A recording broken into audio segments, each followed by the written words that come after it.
একজন পুরুষের কাছে সবচেয়ে উত্তম ব্যবহার পাওয়ার যোগ্য হচ্ছে তার ওয়াইফ। আপনি যখন বিয়ে করেছেন, একটা মারাত্মক হাদিস বলছি, খুব ভালো করে শুনবেন। আল্লাহর রাসূল সাল্লাল্লাহু আলাইহি ওয়াসাল্লাম বলেছেন, একজন পুরুষ বিয়ে করার পরে তার মায়ের হক পিছনে হয়ে যায়, বাবার হক পিছে চলে যায়, বোনের হক পেছনে, ভাইয়ের হক পেছনে, বন্ধুর হক পেছনে, আত্মীয়র হক সব পেছনে।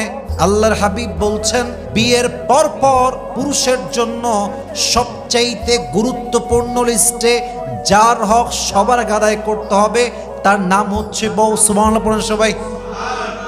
আপনি যখন বিবাহিত, আপনার মায়ের হক পেছনে। হোয়াট অ্যান অ্যামেজিং হাদিস!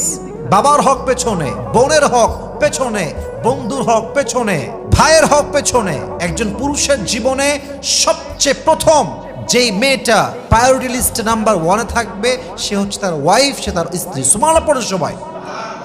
ওয়াশিরুহুন্না বিল মারুফ, be kind with your wife and you must have to behave well with your wife. যে যুবক, যে পুরুষ তার স্ত্রীর সঙ্গে অকারণে খারাপ ব্যবহার করে, জুলুম করে, নির্যাতন করে, সে কখনো একজন ভালো পুরুষ হতেই পারে না। ঠিক কিনা বলেন?